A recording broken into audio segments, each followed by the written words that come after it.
Hello, friends and listeners, and welcome to this very special presentation of Monster of the Week.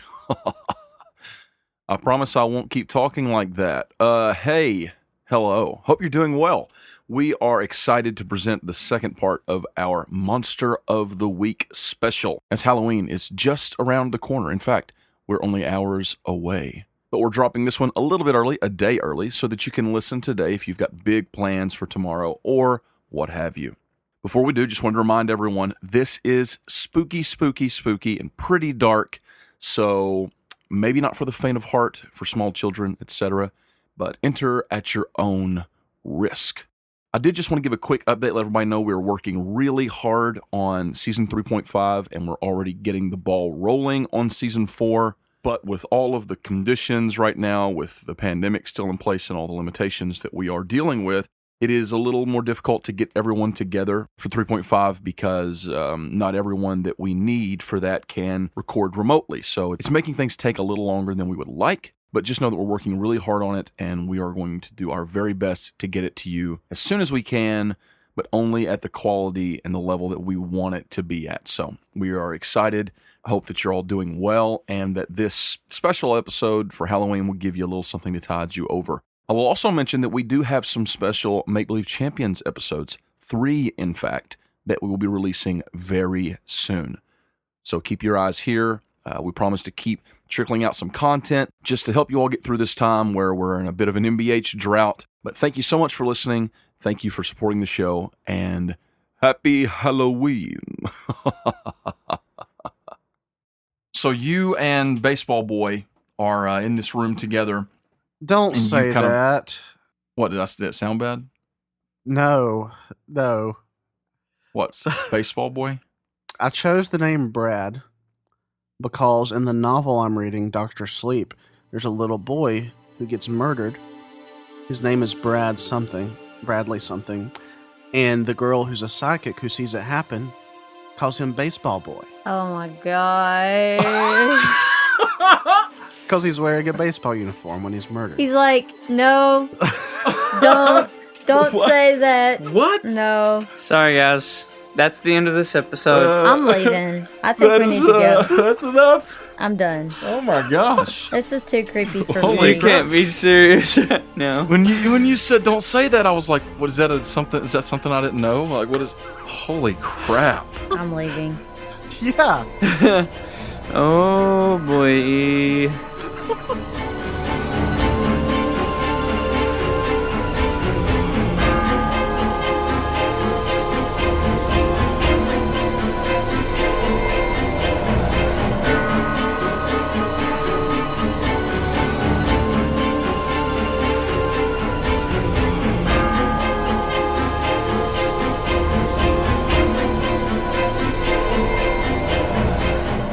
Hello, friends. Welcome to another episode of MBH Plays. We are going to wrap up our Monster of the Week story for you today.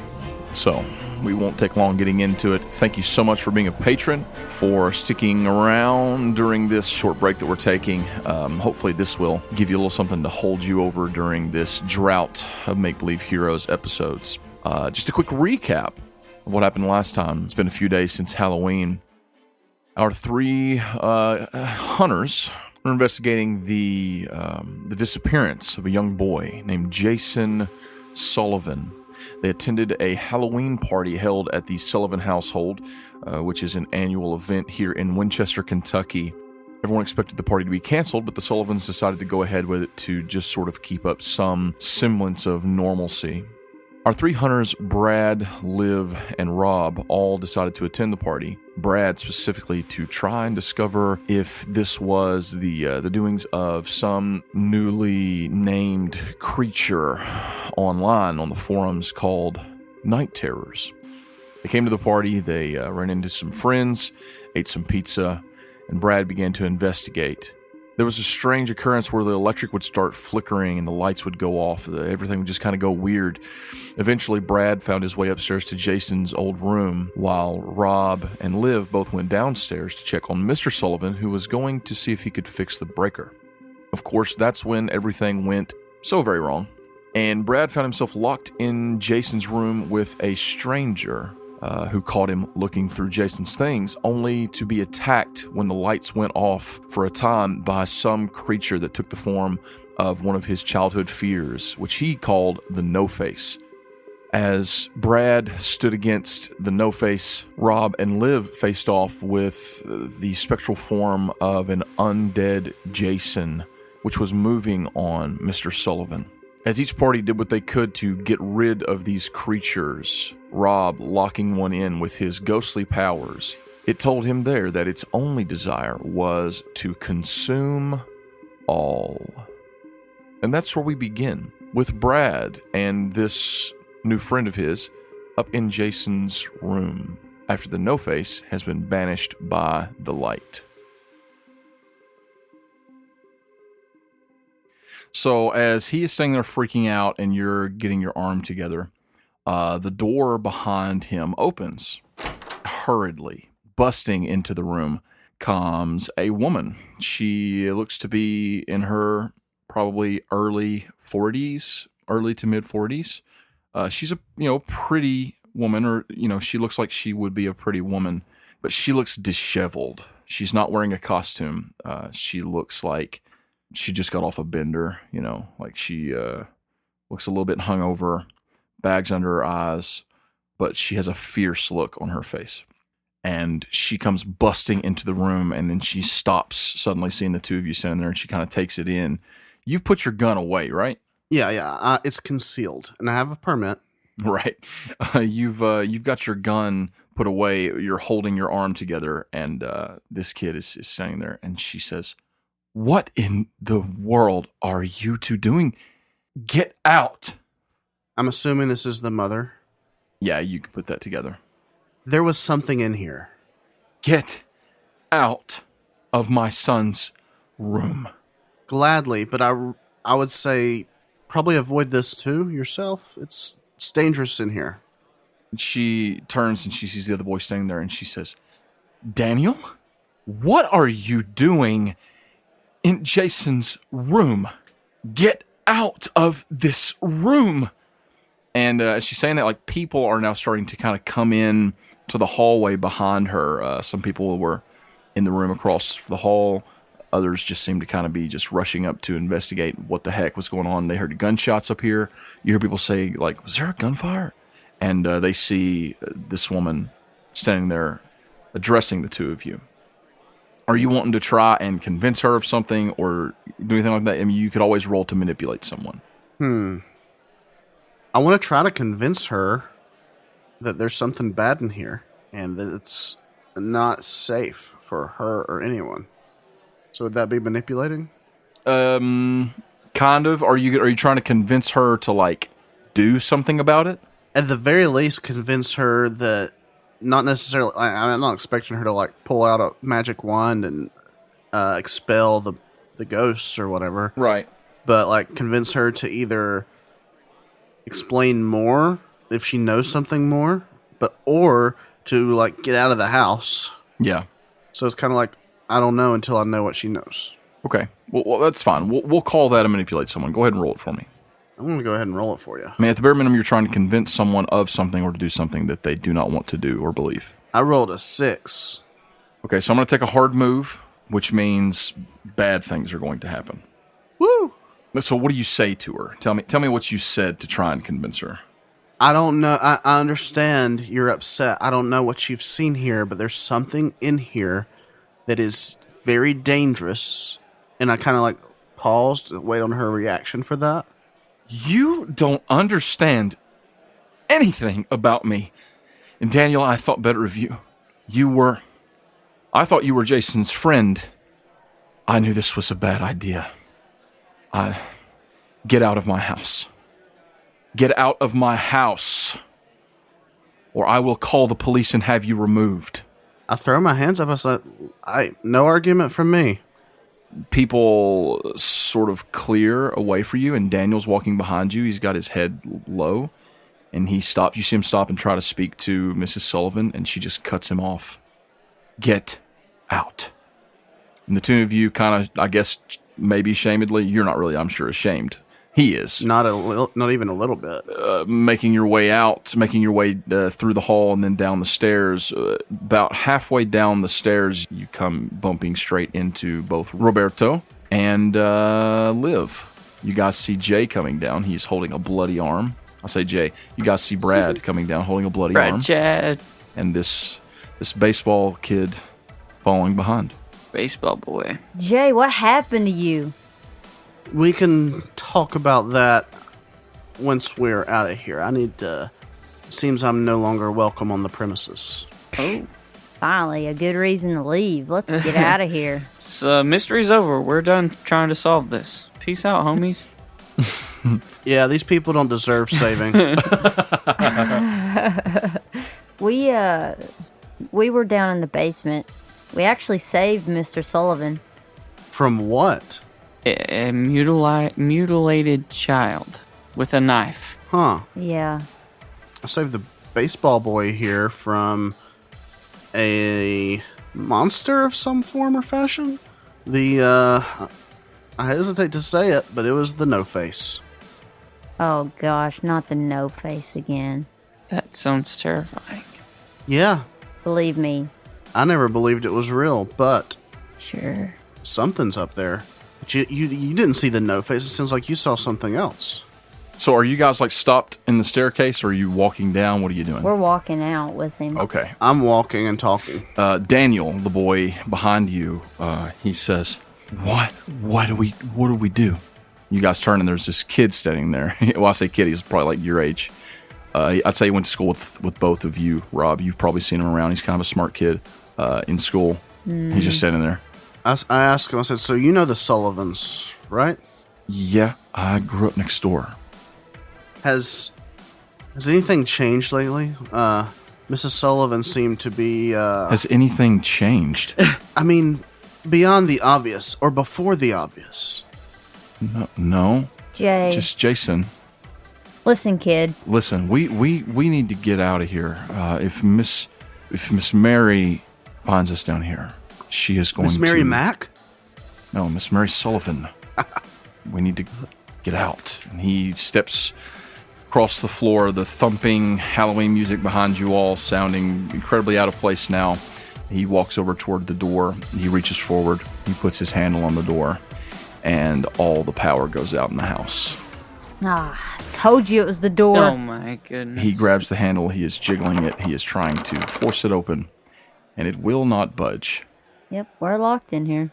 You hear a beep, beep, beep. And it seems like some sort of security system has engaged on the door that is now keeping it locked. Nice. What? He is trying to punch a code. Nothing. There's no reaction. For us trying to get out, right? Yeah. Okay. Well, looks like we can't leave. Listen. Mr. Sullivan steps out of the door to the steps that lead down to the basement. It's dim in here. It's actually pretty dark, honestly, at this point. He steps out and he sees you all standing at the door, and there's some light shining in through the windows from like street lamps and stuff outside. It seems like everything outside the house is still lit up. So even like the hanging pumpkin lights and stuff are all shining through the windows. It's sort of very dimly lit with light shining through. And he just steps toward you all and he says, What happened to Jason? He was in the basement. I don't think that was Jason. He looks at you, Liv, because you're the one who pulled him out. He says, "You were there. You saw him. What's happening?" We're actually trying to figure that out if your wife wouldn't kick us out, but now we can't get out because the door's locked. So can you please, unlock it? Yes. Yeah, we should go. We should all go. Go where? We need to get out of here. We need to get out. I don't know. Mr. Sullivan, keep it together. He reached forward. He's like shaking, visibly shaking, and he starts punching his code into the panel to unlock the door. And every time he does, it just goes. Okay, I'm gonna walk through to the outside of the door and open it from the outside. Is that possible? You go to slip through the door, just right there in front of him. Sure, might as well at this point. It's dark, ain't it? Yeah, it's fine. It's dark, but I mean, it's light enough that he can see you. You get about an arm through, and you hear a blood-curdling scream from behind you. Okay, I turn around. You all kind of whip your heads around, and you see this girl. She is wearing like a fairy costume, like, sparkly wings and all that stuff. And she is looking straight back in the kitchen and like hovering off the ground, moving toward her is this thing. It's like a black cloaked figure. It's floating off the ground. It's got a cloak that comes all the way down over its face, almost death-like, but it's a Dementor from Harry Potter. I mean, that's what it is. It's a Dementor. It is floating toward her, and it has like grabbed onto her and is dragging her back toward the kitchen. I say nope and pull out my 38. Oh gosh. Okay. And I pull out my 9. Oh. Okay. Gosh. Do you fire at it? Well, I also take out my flashlight because it's dark, right? Okay. I'm doing thing where I'm holding my flashlight in my offhand and using the top of my wrist to steady the gun. And I say, let her go. Well, if he's gonna shoot, I'm gonna roll to help. Okay. How are you going to help? By firing on it too? I guess I could try to get it to stop pulling her, like yell, or like it's pulling her toward the kitchen. And if he's gonna shoot it, we need to kind of make it stop. Are you going to shoot it, or are you trying to? What's your plan? If it doesn't stop or, throw its hood off and it be a person and say, no, stop, It doesn't throw its hood off and be a person. It doesn't have a bottom that is touching the ground. It is floating. So it's clearly supernatural. Absolutely supernatural. Then I shoot. Okay, and I will say that when you kick your light on, it comes on, but it's flickering and dimmed. It's like it's just not working well. Okay, hold it firmly still. And you shoot?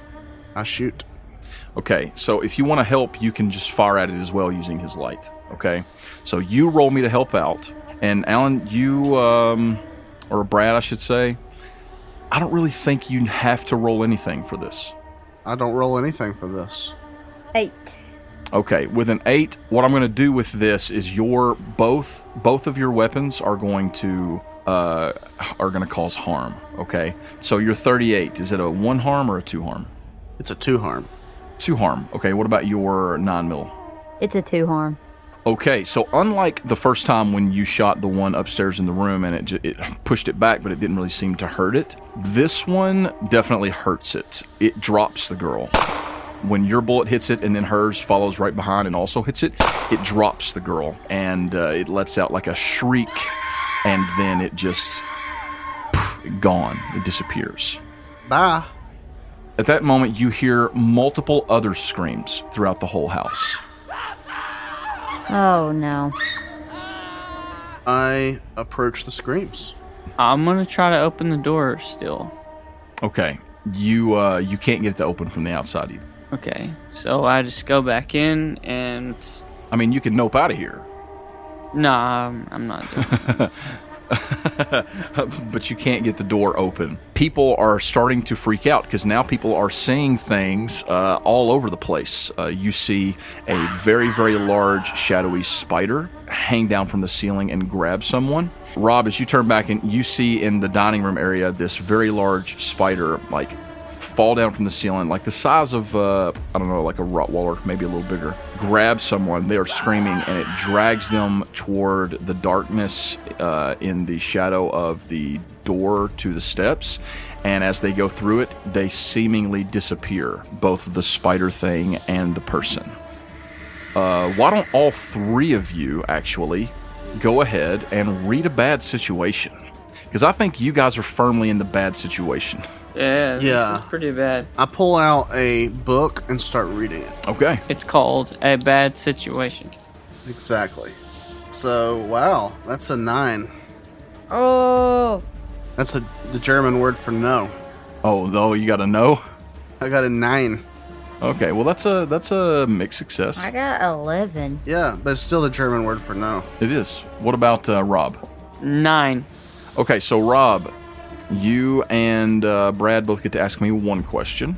Do I get to ask you any question, or are there a specific list of questions I can ask? It's the read a bad situation questions. Here they are. Oh, right. What's my best way in? What's my best way out? Are there any dangers we haven't noticed? What's the biggest threat? What's most vulnerable to me? And what's the best way to protect the victims? Are there any dangers we haven't noticed? Are there any dangers you haven't noticed? It seems to you as if these things are manifesting from the darkness itself around you. I shine my light. I attack the darkness. Okay. Like literally they seem to be popping out of shadow. I try to shine my light there, and I like hit the side of it like I'm trying to get the batteries to clink together properly. I know I mentioned spiders, or the spider thing earlier, but you know those spiders that like create like a little camouflage thing and they pop out of it and grab things? Yeah, like the trapdoor spiders. Yeah. Makes you think of that. Okay, but it's popping out of the shadows. Exactly. Any shadow. Terrifying. Which right now is a lot because the whole house is dark. What about Rob? What's Rob want to ask? What's the biggest threat? So the biggest threat is these things. I mean, I know that's a dumb answer, but the answer is very simple. These things seem to have gone on a killing spree, or something of that nature. And by the way, Alan, this is very out of character for what study you had done for these things. Like I said, they seem to only attack like one person every few years, and that's why there was no quote-unquote confirmed cases of them, even amongst the paranormal community, I should say, because there's never been anything like this. It's always just been like very, very secluded events, and they were in and they were out, and they left no damages, no witnesses, etc. Very clean job. Okay, so this is a lot different. It seems like something. Does it seem like it's still the same thing, acting out of character? It seems to fit a lot of the motifs that were set forth by your study so far, taking the forms of things that were terrifying, working in the shadows, and affected in some way by light. Okay, so my question, I want to go back to connecting the dots. I haven't used that hold yet. Okay. What does the monster want from this person? Presumably Mr. Sullivan. So what does the monster want? I'm going to say that the way this works out, the way this plays out, is you ask this aloud. What do you want, right? Like, you know what I'm saying? And the reason I say that is because Rob has some insight to that. Okay. They want to feed. They are here to consume. They said they were going to consume everyone. But why here specifically? Why go after Jason and then it clicks? Something Mrs. Sullivan said. I knew this was a bad idea. What was a bad idea? She's working with them? Did she have this party to lure all these people in there? I think I'm connecting the dots. The Okay. dots. That was an actual epiphany, not a mechanical one. Same. So I rolled a 11. you get to ask me 2 of those questions. Actually, 3, ain't it? On a 10 Oh, yeah, hold plus, 3, my bad. Hold 3. Boom! Okay. What's the best way to protect the victims? Okay, so the best way to protect the victims seems to be to interrupt. Stop them before they can take them into the darkness, whatever that might be. Because in spite of the fact that it's all dark in here, there are definitely concentrated points of pure darkness, like the hallway leading into the basement, like the hallway leading upstairs, like any open door into a room with very little light, like the bathroom, dark corners where there's no natural light coming from the moonlight or the lights outside. Okay, so after asking that, Liv's gonna pull out her 38. Okay. So now she's got a 9 in one hand and a 38 in the other. Just double fisting guns here? Yes. So then All right. she's like pointing them everywhere. Listen, everybody, try to stay out of the darkness. I know we're like in darkness, but you know what I mean. Try to get in the light. Anything you have that has light, point it. I don't know. Fire. Anybody got a lighter? All right, you have 2 more questions. Okay, I'll do what's most vulnerable to me. Okay, so your bullets, they seemed to have an effect. but you noticed that the one downstairs barely reacted when you shot it. But when you both shot it, it seemed to make a difference. You also noticed that it did not react well to light, which was obviously the lights coming back on, but it's like you said, now they're off and they seem to be weakened for some reason, like electrical light seems to be weakened. Okay. What's my best way out? Because we need to get these people out of here. So, I mean, as far as you can tell, there doesn't seem to be a quote-unquote supernatural force holding these doors shut. It's all electrical. Well, I'm a burglar. You want to try and break out? Yeah. Okay. So that's the we're gonna circle back around. All right, Brad, what's your plan? So I'm looking around for sources of light, places that seem to be a little less vulnerable to these things, and I'm trying to corral people in that direction, trying to get people to stay in a place where we can, like, almost like circle the wagons, you know, and those of us who are armed be ready to. So people ain't so scattered. Yes, try to get them all together where in a safe-ish place where we can get around them and protect against anything coming after them. Okay, so you notice that in spite of the fact that a few lights are gone completely off, well, I say a few lights, all the electrical lights are gone completely off, all of the light bulbs, everything. A few outside are still shining through, but you happen to look out a window and you notice that most of the light that's still coming through is coming from, like, jack-o'-lanterns lining the porch and stuff. Fire, Candles. fire. And at that moment, you also notice a few candles, like ambient candles, lit around the room as part of the decorations, and they are still burning bright. I say bright as a candle could burn. Okay, well, let's light things on fire then. Burn it to the ground. What's Rob do? Rob would love to get the power back on. Okay. So, Rob's gonna go back downstairs, because that way he can also get the people out of the basement, possibly, or tell them to leave the basement if there are any down there. But he also wants to go to the power box again. Okay, so you run across this mess, and as you guys are trying to figure out what to do, by the way, many of these things are popping up, and they're trying to grab people. Some people have been grabbed and have been pulled into the darkness and are gone. Okay, like you see one person pulled into a corner that is dark, and it's like the darkness just swallows them whole, and then they're gone. There's no struggle, no one being murdered or ripped apart. It is just, they're there, they go into the black darkness, and they're gone. You approach the darkened hallway that leads down into the basement, and something steps out from it. What is Rob the most afraid of? Rob is the most afraid of Thomas the Train. Toot! For real? Is it really Thomas the Train? Yes. Okay. Shadow Thomas the Train. You pull back the door to the basement and you just see those gigantic bulbous eyes rolling back and forth.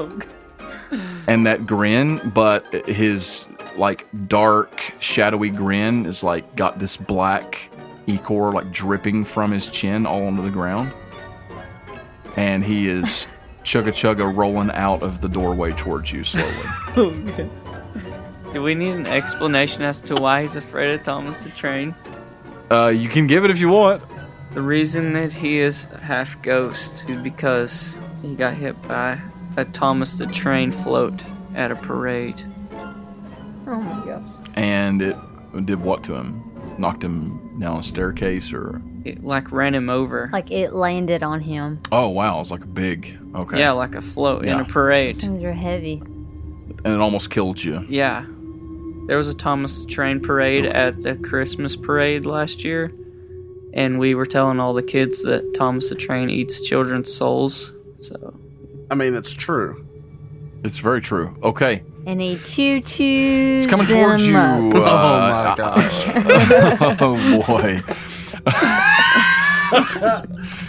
That is solid freaking gold. That was unexpected. I got me. I was about to say. Okay, I need to know, what do you do? Are you gonna try and react to this thing in a fighting sort of way? What do you want to do? Whenever I connected to that thing earlier, did it seem like it was a spirit? Or no? Okay. Very foreign, very very foreign presence. Okay. Well, I mean, so it's like in my way of going to the power box. Yeah, it's coming out. It seems like whatever, like the hall that leads into the basement is pure darkness. Ah. Yeah. Oh, yeah. There's no light shining through there, and it's coming out of it at you. And I have no light. Not on you. I need you to act under pressure. Just roll me an act under pressure. So I got an 11.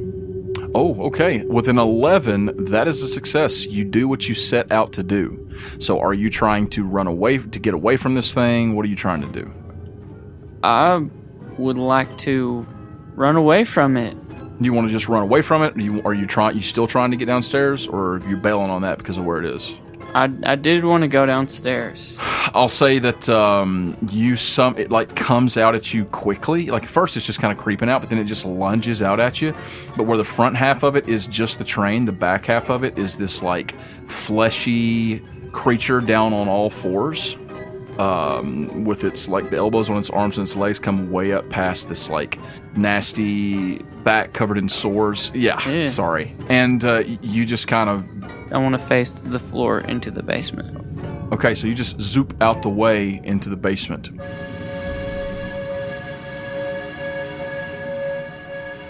It is dark down here. Where you're standing, though, you face to the floor right in front of the electrical panel. What is Liv doing? So she has both of her guns drawn, and she's like this. Okay. You know, telling everybody try to get, in some kind of light or Yes. lighter shadow, I guess. You said that when her and Jay shot together, it did, like it had Seemed a better to have effect. a better effect, yes. But I've got two guns, so is that the same? Yeah. Yeah, I mean, in theory, yes. And as you are brandishing your guns and yelling for people to get into the light, Oh, no. you spin around and you turn. And what is it that Liv is the most afraid of? I don't know. Because she went to juvie. Mm-hmm. She had a rough childhood, and also, like, she's a bad kid. And so she went to juvie for a while, and when she was there was this one guard that always, like, mess with her, and they would play jokes on her and stuff. And, like, that guard would beat her up sometimes. Mm-hmm. It was a bigger man. He was really tall. Mm-hmm. Like, to her, he seemed freakishly tall. Okay.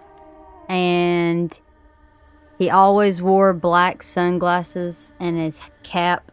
And he always carried, like, a bat. Like a club or whatever. Okay, yeah, like a nightstick. Yeah, that's who she was.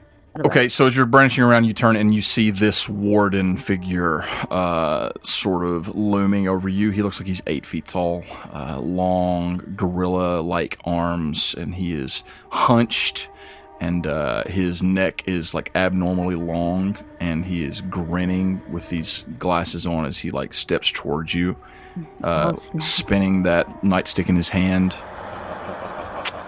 And I need you to act under pressure. Or are you going to try and shoot at him? If she's got her guns out already, she probably would just fire off? Just fire. Kick some Batowski. Yeah, roll to kick some Batowski for me. Roll a 2d6 plus tough. I got an 11. All right, so with a 10 plus, you harm him, you get him, and you get to choose one effect, because he's going to hurt you too. So you choose. You gain the advantage, which means you take one forward, plus one forward, or you give plus one forward to another hunter. You inflict terrible harm, which is plus one harm. You suffer less harm, minus one harm, or you force them where you want them. Is it lighter outside, or? A little bit, yeah. So can I force him where I want him outside? No. Or is that possible? You don't. He seems to be somewhat corporeal in the darkness. You know what I'm saying? Like you couldn't push him through a wall. Okay. So I guess I'll do I'll inflict terrible harm. Okay, so what is the harm on your 2 weapons? 2 harm on the 38 Uh-huh. and 2 harm on the 9. So you do a total of 5 harm on him? Yes. Okay, so you fire off, and one hits him in the chest, but the other one hits him right in the eye of those shadowy sunglasses. And when that one hits him, he like screeches and flops back, and he's like twisting and spinning all over and just like jerking around and clawing at his face. And then he just slumps back into the darkness. But as he was flopping around and flying around, he does slap you right across the face with that club. And you take 3 harm. Oof. That's almost a bad harm. Yeah, that is almost. Yikes. Yeah, you're almost. What's the word? Unstable. Well, I thought it said that. If you kick some butt, you harm them and they harm you. One of the effects, rather than do extra harm, could have been you take 1 less, but you still would have taken harm. The only way that you can ever not take any harm and kick some butt is if you roll a 12 plus when you have an advancement on this, which you can do when you level up and stuff. So there it is. All right, Brad. At this moment, as you're all sort of doing your things, the place is going crazy. At this point, there are dozens of these things. It seems like, for every four or 5 people in this house, there is one of these creatures making itself known. You don't have any idea what's going on with people upstairs or downstairs. Even you, Rob, you're in the storage area with the panel, and you don't see anyone in there.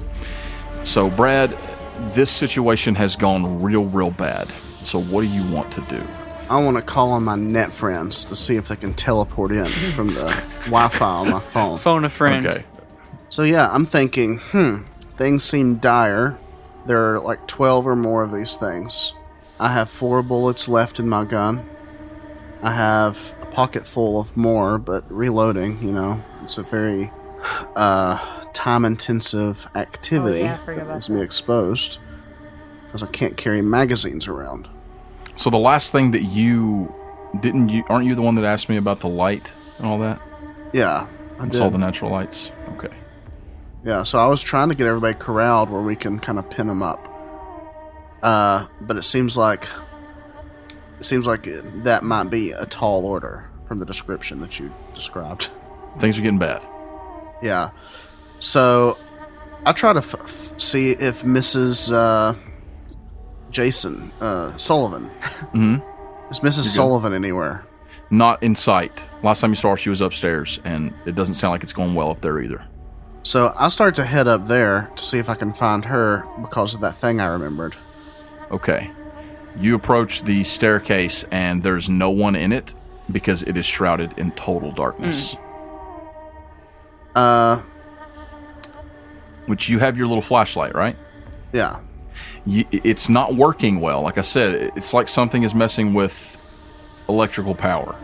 But you try to shine it up through there, and it's like it's cutting through. But you know how it is when you're driving in a very, very foggy night, and it's like the light is stopped by this thick fog.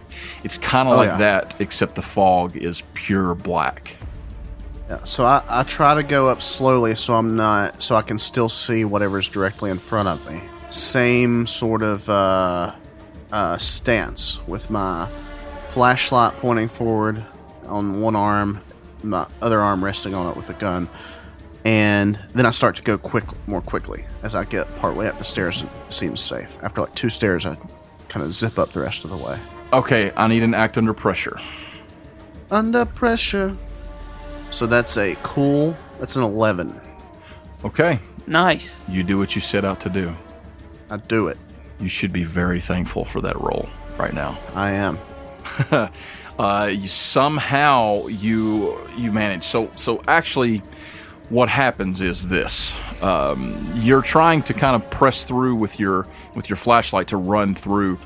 It's pandemonium around you, and right as you go to step through, someone like gets sent flying back behind you, and when they do, it hits one of those candles on the mantelpiece, and the candle falls, and for some reason it catches on some of those streamers You know what I'm saying? Like the Yeah. candle, instead of like falling to the ground and snuffing out, it like rolls out and like catches one of those streamers. You know how that tissue paper is. It lights up quick, like a wick. And when that like blaze happens, every one of those shadowy creatures just like shrieks and is driven back by it. And you have that opportunity to just rush up the stairs. I rush up the stairs. Okay. You get up there. It's the same up here, except the hallway is darker. And there's some of that orange glow still just starting to fade from the lit up streamers downstairs, and your flashlight is sort of doing its thing, but there are people like bleeding and shrieking and pushing back against these creatures, and it's all sorts of things. You see like a werewolf made of shadow, you see more like bug-like creatures. You see like a giant snake wrapped around someone, just horrific, monstrous things. Do I see Mrs. Sullivan? You do. She's against the back wall. There's another form of Jason, but he has latched onto her. Does it look like an antagonistic thing? Yes. She is weeping and screaming. I shoot it. Okay. I think I'm going to have another act under pressure on this one. And the reason is because I need a sort of roll to determine how it works because of how close they are. Does that make sense? Yep. And I do try to close as much distance as I can. Yeah. That's a 9. German no. So with a 9, you do it, but there is a price to pay, a worse outcome, or a hard choice. So I'm going to give you a little bit of a price to pay. Okay. And that is that the bullet does connect, but you also hear Mary scream out, and it seems like maybe the bullet went through both the child and has hit her a little bit. You don't know how bad. So I rush forward to see how bad. Okay, you rush forward. Rob, you're in the basement.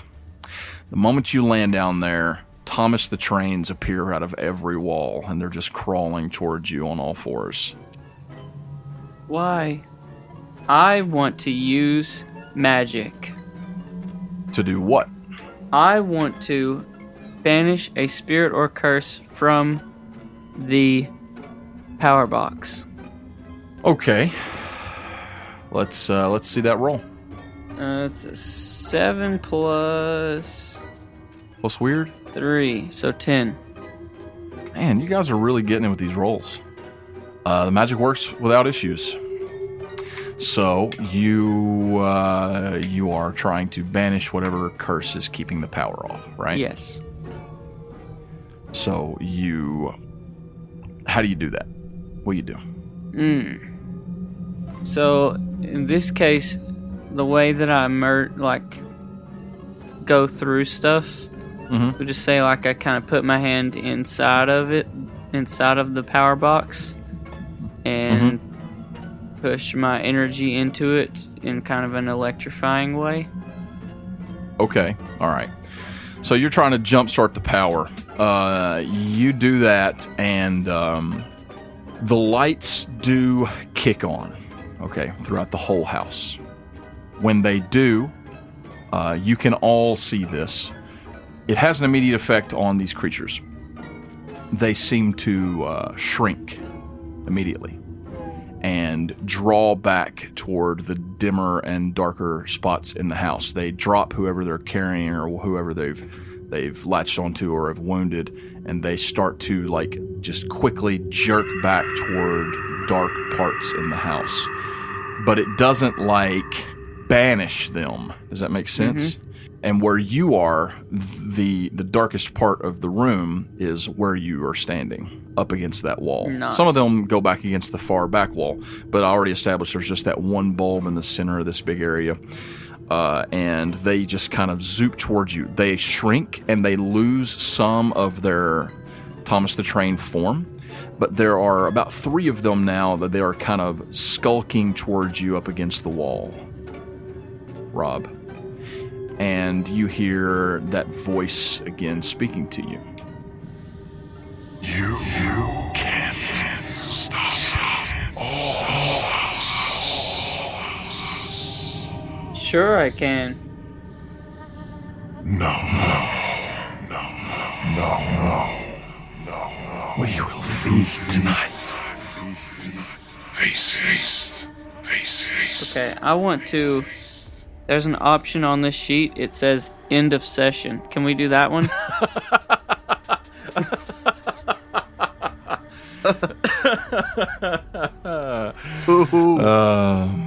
They're moving toward the box. They're moving towards you. All three of them. Okay. These little lights won't stop us. Okay, I want to use magic again. Okay. To do what? To bar a place or portal to a specific person or type of creature. Okay. So I want to prevent them from messing with the power box. Okay. Go ahead and roll it and see what happens. That is 6 plus 3 is 9. Okay. So with a 9, it works imperfectly. Choose your effect and a glitch, and I will choose what effect the glitch has. You choose both the effect and the glitch. What's the glitch? The effect is weakened. The effect is of short duration. You take 1 harm, ignore armor. The magic draws immediate unwelcome attention, or it has a problematic side effect. The magic draws immediate unwelcome attention. I had a feeling you were going to say that. So you reach up and sort of put like a ghost field around this thing. Yeah. So all the Thomases in the back of the room start eking their way up the sidewall.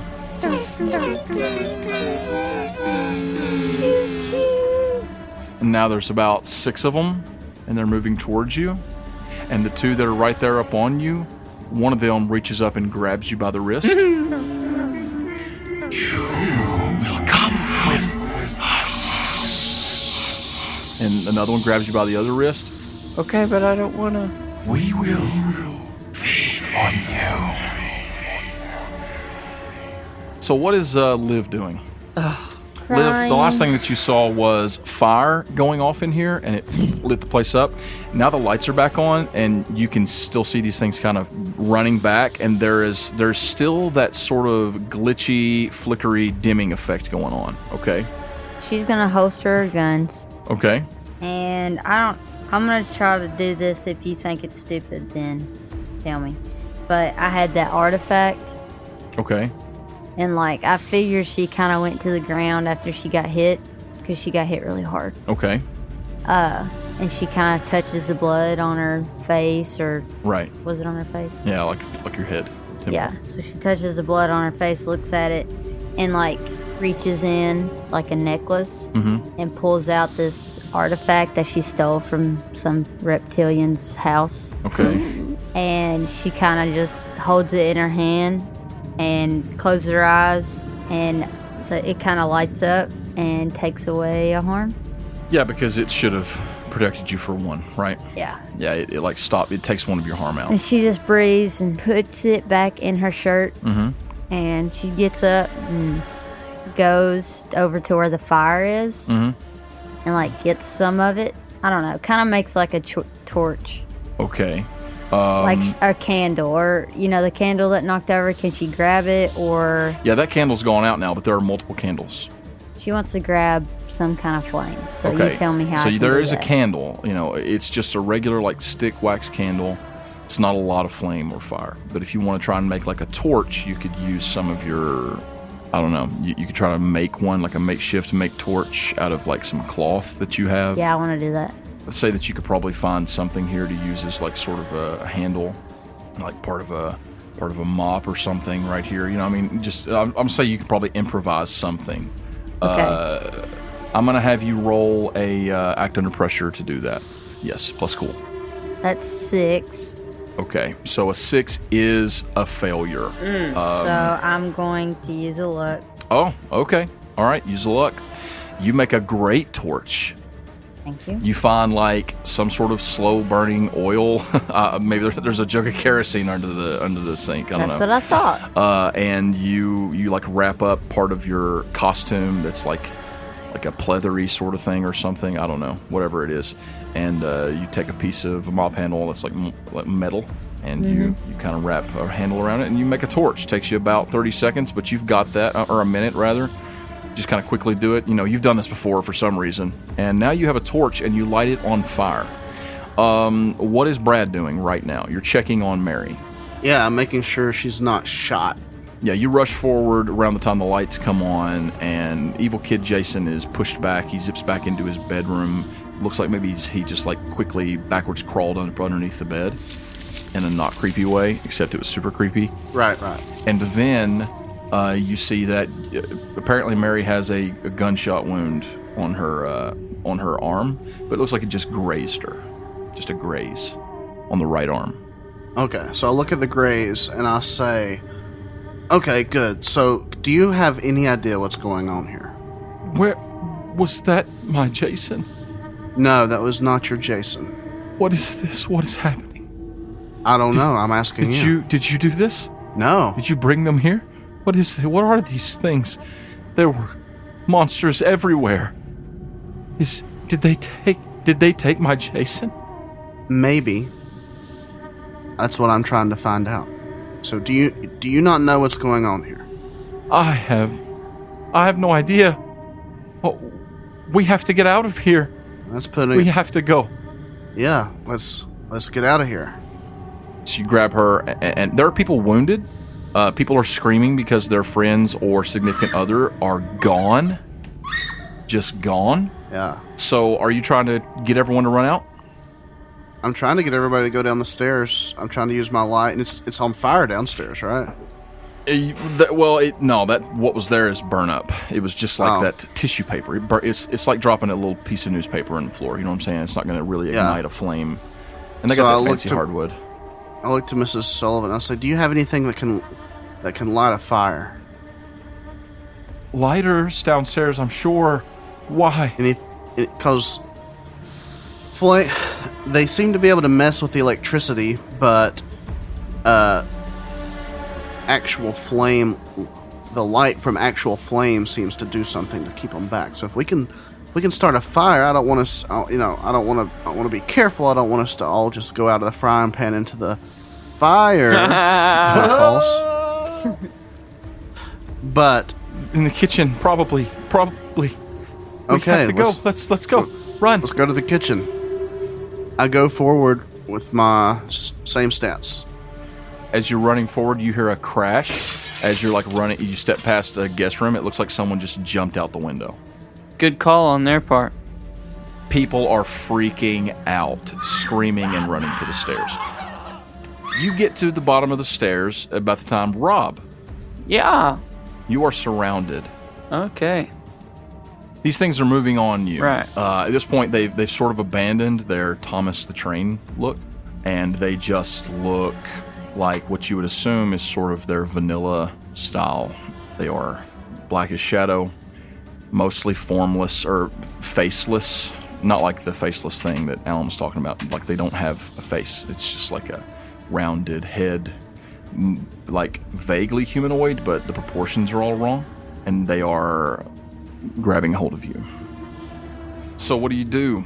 They are grabbing you. So they're grabbing me? Come with us. I can't, go through people, so... Yeah, that's true. I would like to do one thing that is beyond human limitations with magic. Is that one of the magic effects? Yeah. Okay, what's the thing? How many of them are there? Right now there are 6. 4 of them have a hand on you. What you gonna do, boy? I mean, I want to run. Okay, you can do that. Rip free of all 4 of these guys. Okay, so I mean that's beyond human limitation. So you're trying to rip yourself free from them. So we'll call that your magical effect using your ghost aura. Roll it. That is a 5 plus 3 is 8. It works imperfectly. Choose your effect and a glitch. Your effect is doing the beyond human limitation. What's the glitch? It's weakened, of short duration. You take 1 harm, ignore armor. The magic draws immediate and unwelcome attention. It has a problematic side effect. I'll take 1 harm. Okay, so you take 1 harm, ignore armor, as you are ripping yourself free from these things in like a ghosty leap. One of them, it's like claws down your back. Right. Unfortunately, as soon as you clear them, and I'm assuming you head for the steps? Yes. Lights kick off. Are you serious? Right when you get to the top of the steps. You get to the top of the steps, the lights don't just kick off all at once. They're like flickering, and you know any second they're going to go off as you're running up the steps. And you hear that like low laughter again, like coming through the whole house, and people start freaking out and shrieking. Brad, you come down the steps with Mrs. Sullivan into the kitchen. You see that Liv is standing there. She has a torch lit in her hands, and the lights are flickering, and you are all running together into the living room / kitchen. Daniel is there. Mr. Sullivan is passed out on the floor. Oh my gosh. He seems to be bleeding, and there are other people screaming and running at the doors and clawing at the windows and trying to get out. What do you do? I go and try to find something to set on fire. Okay, Felicia has a burning torch in her hand, or I should say Liv does. I do. Okay, so I say, hey, let's try to light this place up. Listen, we need to get these people out. And she's gonna, like, point at the window. Like, let's break a window and make them get out, and I'm gonna start catching stuff on fire. And she's just gonna start running around, like, catching everything in the house on fire. Okay, I start ushering people towards the window. You gotta break it. I shoot the window. Okay, so Brad just grabs this gun and starts firing out the window. Yeah, you shoot the window. The windows shatter. You easily knock them out. The lights kick off. Things start coming out again, trying to grab everyone. They are coming at you all, but everyone's bunched together. I'm assuming that, Liv, you've started to set things on fire. Oh, I'm setting everything on fire. Everywhere that the fire has started to light, which I'm assuming you're going for mostly like cloth, curtains, furniture, Yes. etc. It is all lighting up, and I'm not going to make you roll for act under pressure because you're doing it sort of like before the lights go out, and you've lit a number of fires, and I'm assuming now you're kind of like standing in front of them. What about Rob? Rob is going to try to bust the door open. Okay. How do you do that? With magic? Yes. All right, roll it. 6 + 3 is 9. What's your glitch? It has a problematic side effect. Okay. The door swings open. You bust it open with your magic. When you do, where this place is kind of like coming together, I'm going to say it happens around the same time that Brad knocks the windows out, and there's sort of a pressurized effect, and some of the fire that Liv has lit has gone out. At that exact moment, as people are running out, you hear a shriek. Brad, you look back, and Mrs. Sullivan has been grabbed by 3 forms of Jason. They have a hand on each of her shoulders, and they are pulling her back toward the darkness in the staircase. I only have 2 bullets left in my gun, so I fire at 2 of them. Okay, let's call it an act under pressure. 8. So it's a mixed success. So I'm going to give you either a worse outcome, a hard choice, or a price to pay. The price to pay is you notice as you're about to fire off, you notice that the same thing is happening to Daniel, baseball boy. I just shoot at the ones I was already shooting at. That's all I can do. So you fire at the ones that grabbed Mary, and they do drop her. And you notice that Daniel, your friend, is dragged off into the shadow. And you hear as he lets out a sort of final scream, and he is gone. As Liv turns and rushes toward the door, she lights every curtain she can find with her torch. Every tablecloth, the webs, the streamers hanging from the ceiling, every decoration is lit with her kerosene-fueled torch as she runs toward the door, and Brad, you follow suit, dragging Mr. and Mrs. Sullivan with you. Everyone is rushing out the door, everyone that can. Along, you see a few snatched more by these night terrors, and the screams are filling your ears, but as soon as you can get clear of the door and down the steps, you hear as the flames roar louder, apparently having caught on to some sort of fuel. Maybe it was some alcohol, or who can say. All you know is now in the front lawn, surrounded by people injured and terrified, crying, you can hear coming from the burning house the screams of people that were still inside, people that couldn't get to the door. But that's not all you hear. You also hear the shrieks of the creatures, the night terrors, as the flames seem to be engulfing them as well, with no escape.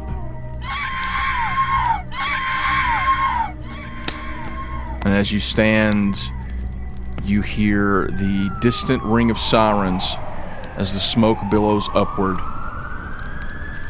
You realize that you have defeated these creatures, but at what cost? Only the morning will tell.